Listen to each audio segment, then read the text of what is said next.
Kalau beberapa tahun yang lalu Tuan datang ke kota kelahiranku dengan menumpang bis, Tuan akan berhenti di dekat pasar.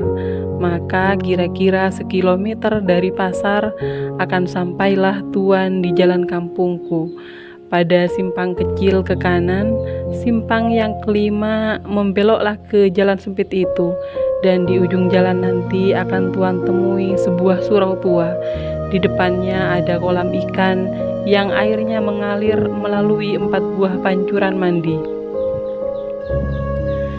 Dan di pelataran kiri surau itu akan Tuan temui seorang tua yang biasanya duduk di sana dengan segala tingkah ketuaannya dan ketaatannya beribadah. Sudah bertahun-tahun ia sebagai garin, penjaga surau itu. Orang-orang memanggilnya kakek. Sebagai penjaga surau, kakek tidak mendapat apa-apa. Ia hidup dari sedekah yang dipungutnya sekali sejumat. Sekali 6 bulan ia mendapat 1/4 dari hasil pemungutan ikan hias dari kolam itu, dan sekali setahun orang-orang mengantarkan fitrah Id kepadanya. Tapi sebagai garin ia tak begitu dikenal. Ia lebih dikenal sebagai pengasah pisau. Karena ia begitu mahir dengan pekerjaannya itu, orang-orang suka minta tolong kepadanya, sedang ia tak pernah minta imbalan apa-apa. Orang-orang perempuan yang minta tolong mengasahkan pisau atau gunting memberinya sambal sebagai imbalan. Orang laki-laki yang minta tolong memberinya imbalan rokok, kadang-kadang uang. Tapi yang paling sering diterimanya ialah ucapan terima kasih dan sedikit senyum. Tapi kakek ini sudah tidak ada lagi sekarang. Ia sudah meninggal, dan tinggallah surau itu tanpa penjaganya, hingga anak-anak menggunakan sebagai tempat bermain, memainkan segala yang disukai mereka. Perempuan yang kehabisan kayu bakar sering suka mencopoti papan dinding atau lantai di malam hari. Jika Tuan datang sekarang, hanya akan menjumpai gambaran yang mengesankan suatu kesucian yang bakal roboh, dan kerobohan itu kian hari kian cepat berlangsungnya. Secepat anak-anak berlari di dalamnya, secepat perempuan mencopoti kekayuannya, dan yang terutama ialah sifat masa bodoh manusia sekarang yang tak hendak memelihara apa yang tidak dijaga lagi. Dan biang keladi dari kerobohan ini ialah sebuah dongengan yang tak dapat disangkal kebenarannya. Beginilah kisahnya. Sekali hari aku datang pula mengupah kakek. Biasanya kakek gembira menerimaku karena aku suka memberinya uang. Tapi sesekali ini kakek begitu muram. Di sudut benar, ia duduk dengan lututnya menegak menopang tangan dan dagunya. Pandangannya sayu ke depan, seolah-olah ada sebuah yang mengamuk pikirannya. Sebuah belek susu yang berisi minyak kelapa, sebuah asahan halus, kulit sol panjang, dan pisau cukur tua berserakan di sekitar kaki kakek. Tidak pernah aku melihat kakek begitu durja, dan belum pernah salamku tak disahutinya seperti saat itu. Kemudian aku duduk di sampingnya dan aku jamah pisau itu. Dan aku tanya kakek, "Pisau siapa, kek?" "Ajo Sidi." "Ajo Sidi?" Kakek tak menyahut. Maka aku ingat Ajo Sidi, si pembual itu. Sudah lama aku tak ketemu dia, dan aku ingin ketemu dia lagi. Aku senang mendengar bualannya. Ajo Sidi bisa mengikat orang-orang dengan bualannya yang aneh-aneh sepanjang hari. Tapi ini jarang terjadi karena ia begitu sibuk dengan pekerjaannya. Sebagai pembual, sukses terbesar baginya ialah karena semua pelaku-pelaku yang diceritakannya menjadi model orang untuk diejek, dan ceritanya menjadi pameo akhirnya. Ada-ada saja orang-orang di sekitar kampungku yang cocok dengan watak pelaku-pelaku ceritanya. Ketika sekali ia menceritakan bagaimana sifat seekor katak, dan kebetulan ada pula seorang yang ketagihan menjadi pemimpin berkelakuan seperti katak itu, Maka untuk selanjutnya pimpinan tersebut kami sebut pimpinan kata. Tiba-tiba aku ingat lagi pada kakek dan kedatangan Ajo Sidi kepadanya. Apakah Ajo Sidi telah membuat bualan tentang kakek, dan bualan itukah yang mendurjakan kakek? Aku ingin tahu. Lalu aku tanya kakek lagi, apa ceritanya kek? Siapa Ajo Sidi? Kurang ajar dia.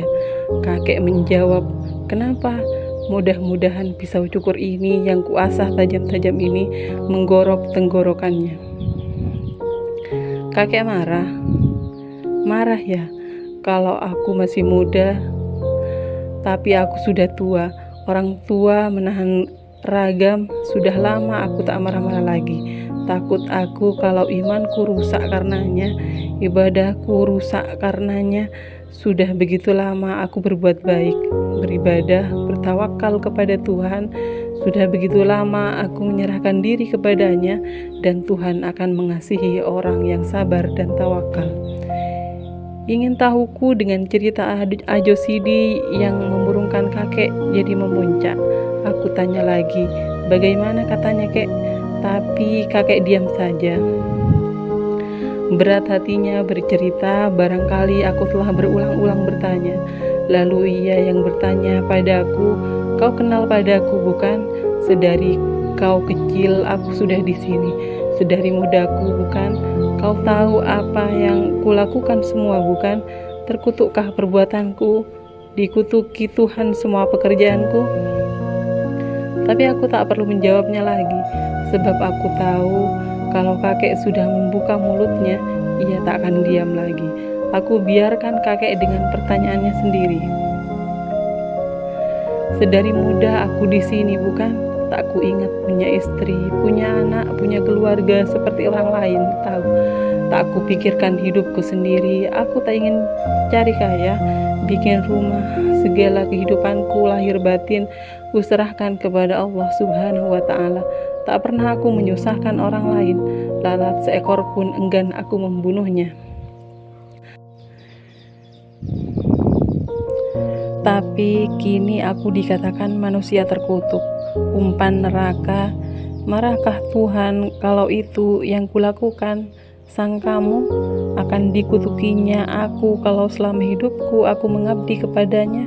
Tak kupikirkan hari esokku, karena aku yakin Tuhan itu ada dan pengasih dan penyayang kepada umatnya yang tawakal. Aku bangun pagi-pagi, aku bersuci, aku pukul beduk membangunkan manusia dari tidurnya supaya bersujud kepadanya. Aku sembahyang setiap waktu, aku puji-puji dia, aku baca kitabnya. Alhamdulillah kataku bila aku menerima karunia-Nya. Astagfirullah kataku bila aku terkejut. Masya Allah kataku bila aku kagum. Apa salahnya pekerjaanku itu? Tapi kini aku dikatakan manusia terkutuk. Ketika kakek terdiam agak lama, aku menyelakan tanyaku. Ia katakan kakek begitu kek. Ia tak mengatakan aku terkutuk, tapi begitulah kira-kiranya. Dan aku melihat mata kakek berlinang. Aku jadi belas kepadanya. Dalam hatiku aku mengumpati Ajo Sidi yang begitu memukuli hati kakek, dan ingin tahuku menjadikan aku nyinyir bertanya. Dan akhirnya kakek bercerita lagi. Pada suatu waktu, kata Ajo Sidi memulai, di akhirat Tuhan Allah memeriksa orang-orang yang sudah berpulang. Para malaikat bertugas di sampingnya, dan di tangan mereka tergenggam daftar dosa dan pahala manusia. Begitu banyak orang yang diperiksa. Maklumlah di mana-mana ada perang, dan di antara orang-orang yang diperiksa itu ada seorang yang di dunia dinamai Haji Saleh. Haji Saleh itu tersenyum-senyum saja karena ia sudah begitu yakin akan dimasukkan ke dalam surga. Kedua tangannya ditopangkan di pinggang sambil membusungkan dada dan menekurkan kepala ke kudu. Ketika dilihatnya orang-orang yang masuk neraka, bibirnya menyunggingkan senyum ejekan, Dan ketika ia melihat orang yang masuk ke surga, ia melambaikan tangannya seolah hendak mengatakan, "Selamat ketemu nanti." Bagai tak habis-habisnya orang yang berantri begitu panjangnya, susut di muka bertambah yang di belakang, dan Tuhan memeriksa dengan segala sifatnya. Akhirnya sampailah giliran Haji Saleh. Sambil tersenyum bangga, ia menyembah Tuhan. Lalu Tuhan mengajukan pertanyaan pertama, "Engkau?" "Aku Saleh, tapi karena aku sudah ke Mekah, Haji Saleh namaku." "Aku tidak tanya nama bagiku tak perlu, nama hanya buat engkau di dunia." "Ya Tuhanku, apa kerjamu di dunia?" "Aku menyembah engkau selalu Tuhanku." "Lain?" "Setiap hari, setiap malam, bahkan setiap masa aku menyebut-nyebut namamu." "Lain?" "Ya Tuhanku, tak ada pekerjaanku selain daripada beribadah menyembahmu, menyebut-nyebut namamu, bahkan dalam kasihmu ketika aku sakit, namamu menjadi buah bibirku juga, dan aku selalu mendoakan kemurahan hatimu untuk menginsafkan umatmu." "Lain?" Haji Saleh tak dapat menjawab lagi. Ia telah menceritakan segala yang ia kerjakan, tapi ya insaf, pertanyaan Tuhan bukan asal bertanya saja. Tentu ada lagi yang belum dikatakannya, tapi menurut pendapatnya ia telah menceritakan segalanya. Ia tak tahu lagi apa yang harus dikatakannya. Ia termenung dan menekurkan kepalanya. Api neraka tiba-tiba menghawakan kehangatannya ke tubuh Haji Saleh, dan ia menangis. Tapi di setiap air matanya mengalir, diisap kering oleh hawa panas neraka itu. "Lain?" tanya Tuhan. "Sudah hamba-Mu ceritakan semuanya, oh Tuhan yang Maha Besar, lagi pengasih dan penyayang, adil dan Maha Tahu." Haji Saleh yang sudah kuyuh mencobakan siasat merendahkan diri dan memuji Tuhan dengan pengharapan semoga Tuhan bisa berbuat lembut terhadapnya dan tidak salah tanya kepadanya. Tapi Tuhan bertanya lagi, "Tak ada lagi?" "Oh, Tuhanku, aku selalu membaca kitab-Mu." "Lain?" "Sudah kuceritakan semuanya Tuhanku, tapi kalau ada yang lupa aku katakan, aku pun bersyukur karena Engkaulah Maha Tahu." "Sungguh tidak ada lagi yang kau kerjakan di dunia selain yang kau ceritakan tadi." "Ya, itulah semuanya Tuhanku." "Masuk kamu." Dan malaikat dengan sigapnya menjewer Haji Saleh ke neraka. Haji Saleh tak mengerti kenapa ia dibawa ke neraka. Ia tak mengerti apa yang dikehendaki Tuhan daripadanya, dan ia percaya Tuhan tidak silap. Alangkah tercengang Haji Saleh karena di neraka itu banyak teman-temannya di dunia terpanggang hangus merintih kesakitan, dan ia tambah tak mengerti dengan keadaan dirinya karena semua orang yang dilihatnya di neraka itu tak kurang ibadahnya dari dia sendiri. Bahkan ada salah seorang yang telah sampai 14 kali ke Mekah dan bergelar syekh pula. Lalu Haji Saleh mendekati mereka dan bertanya kenapa mereka dinerakakan semuanya. Tapi sebagaimana Haji Saleh, orang itu pun tak mengerti juga. "Bagaimana Tuhan kita ini?" kata Haji Saleh kemudian. "Bukankah kita disuruhnya taat beribadah, teguh beriman, dan itu semua sudah kita kerjakan selama hidup kita, tapi kita ini dimasukkannya ke neraka." "Iya, kami juga heran. Tengoklah itu orang-orang senegeri dengan kita semua, dan tak kurang ketaatannya beribadah," kata salah seorang di antaranya. "Ini sungguh tidak adil." "Memang tidak adil," kata orang-orang itu mengulangi ucapan Haji Saleh. "Kalau begitu kita harus minta kesaksian atas kesalahan kita. Kita harus mengingatkan Tuhan kalau ia silap memasukkan kita ke neraka ini." "Benar, benar, benar," sorakan yang lain membenarkan Haji Saleh. Kalau Tuhan tak mau mengakui kesilapannya, bagaimana? Suatu suara melengking di dalam kelompok orang itu bertanya. "Kita protes, kita resolusikan." Kalau Tuhan tak mau mengakui kesilapannya, bagaimana? Suara-suara melengking di dalam kelompok orang banyak itu. Kita protes, kita resolusikan, kata Haji Saleh. Apa kita resolusikan juga? Tanya suara yang lain, yang rupanya di dunia menjadi pemimpin gerakan revolusioner. Itu tergantung kepada keadaan, kata Haji Saleh. Yang penting sekarang mari kita berdemonstrasi terhadap Tuhan. Cocok sekali. Di dunia dulu dengan demonstrasi saja banyak yang kita peroleh. Sebuah suara menyela. Setuju, setuju, setuju. Mereka bersorak beramai-ramai. Lalu mereka berangkatlah bersama-sama menghadap Tuhan, dan Tuhan bertanya, "Kalian mau apa?" Haji Saleh yang menjadi pemimpin dan juru bicara tampil ke depan, dan dengan suara yang menggeletar dan berirama rendah, ia memulai pidatonya. "Oh Tuhan kami yang maha besar, kami yang menghadap-Mu ini adalah umat-Mu yang paling taat beribadah, yang paling taat menyembah-Mu. Kamilah orang-orang yang selalu menyebut nama-Mu, memuji-muji kebesaran-Mu, mempropagandakan keadilan-Mu, dan lain-lainnya. Kitab-Mu kami hafal di luar kepala kami, tak sesat sedikit pun kami membacanya.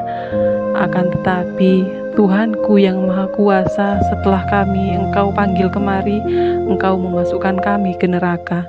Maka sebelum terjadi hal-hal yang tak diingini, maka di sini atas nama orang-orang yang cinta padamu, kami menuntut agar hukuman yang Kau jatuhkan kepada kami ke surga sebagaimana yang Engkau janjikan dalam kitab-Mu."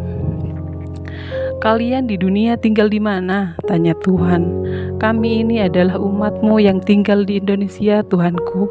"Oh, negeri yang tanahnya subur itu?" "Ya, benarlah Tuhanku. Tanahnya yang maha kaya, penuh oleh logam, minyak, dan berbagai bahan tambang lainnya, bukan?" "Benar, benar, benar Tuhan kami. Itulah negeri kami." Mereka mulai menjawab serentak, karena fajar kegembiraan telah membayang di wajahnya kembali, dan yakinlah mereka sekarang bahwa Tuhan telah silap menjatuhkan hukuman kepada mereka itu. "Di negeri mana tanahnya begitu subur sehingga tanaman tumbuh tanpa ditanam?" "Benar, benar, benar, itulah negeri kami." "Di negeri di mana penduduknya sendiri melarat?" "Iya, iya, itulah negeri kami." "Negeri yang lama diperbudak negeri lain?" "Iya Tuhanku, sungguh laknat menjajah itu Tuhanku. Dan hasil tanahmu mereka yang mengeruknya dan diangkut ke negerinya, bukan?" "Benar Tuhanku, hingga kami tak mendapat apa-apa lagi. Sungguh laknat mereka itu. Di negeri yang selalu kacau itu, hingga kamu dengan kamu selalu berkelahi, sedang hasil tanahmu orang lain juga yang mengambilnya, bukan?" "Benar Tuhanku, tapi bagi kami soal harta benda itu kami tak mau tahu. Yang penting bagi kami ialah menyembah dan memuji Engkau." "Engkau rela tetap melarat, bukan?" "Benar, kami rela sekali Tuhanku. Karena kerelaanmu itu anak cucumu tetap melarat, bukan?" "Sungguh pun anak cucu kami melarat, tapi mereka semua pintar mengaji. Kitab-Mu mereka hafal di luar kepala. Tapi seperti kamu juga, apa yang disebutkan tidak dimasukkan ke hatinya, bukan?" "Ada Tuhanku. Kalau ada, kenapa Engkau biarkan dirimu melarat hingga anak cucumu teraniaya semua, sedang harta bendamu Kau biarkan orang lain mengambilnya untuk anak cucu mereka, dan Engkau lebih suka berkelahi antara kamu sendiri, saling menipu, saling memeras. Aku beri kau negeri yang kaya raya, tapi kau malas. Kau lebih suka beribadah saja, karena beribadah tidak mengeluarkan peluh, tidak membanting tulang, sedang aku menyuruh engkau semuanya beramal. Kalau kau miskin, engkau kira aku ini suka pujian, mabuk disembah saja? Tidak, kamu semua mesti masuk neraka. Hai malaikat, halaulah mereka ini kembali ke neraka, letakkan di keraknya." Semua menjadi pucat pasi, tak berani berkata apa-apa lagi. Taulah mereka sekarang apa jalan yang diridhoi Allah di dunia. Tapi Haji Saleh ingin juga kepastian apakah yang akan dikerjakannya di dunia itu salah atau benar. Tapi ia tak berani bertanya kepada Tuhan. Ia bertanya saja pada malaikat yang menggiring mereka itu. Salahkah menurut pendapatmu kalau kami menyembah Tuhan di dunia? Tanya Haji Saleh. Tidak, kesalahan engkau karena engkau terlalu mementingkan dirimu sendiri. Kau takut masuk neraka, karena itu kau taat sembahyang. Tapi engkau melupakan kehidupan kaummu sendiri, melupakan kehidupan anak istrimu, sehingga mereka itu kucar-kacir selamanya. Inilah kesalahanmu yang terbesar, terlalu egoistis. Padahal engkau di dunia berkaum, bersaudara semuanya, tapi engkau tak mempedulikan mereka sedikit pun. Demikianlah cerita Ajo Sidi yang kudengar dari kakek, cerita yang memurungkan kakek. Dan besoknya ketika aku mau turun rumah pagi-pagi, istriku berkata, "Apa aku tak pergi menjenguk? Siapa yang meninggal?" Tanyaku kagut. "Kakek." "Kakek?" "Iya, tadi subuh kakek kedapatan mati di suraunya dalam keadaan yang mengerikan sekali. Ia menggorok lehernya dengan pisau cukur." Astaga, Ajo Sidi punya gara-gara, kataku seraya cepat-cepat meninggalkan istriku yang tercengang-cengang. Aku cari Ajo Sidi ke rumahnya, tapi aku berjumpa dengan istrinya saja. Lalu aku tanya dia. "Ia sudah pergi," jawab istri Ajo Sidi. "Tidak, ia tahu kakek meninggal." "Sudah, dan ia meninggalkan pesan agar dibelikan kain kafan buat kakek 7 lapis. Dan sekarang," tanyaku kehilangan akal sungguh mendengar segala peristiwa oleh perbuatan Ajo Sidi yang tidak sedikit pun bertanggung jawab. "Dan sekarang kemana dia?" Kerja?" Tanyaku mengulang hampa. "Iya, dia pergi kerja."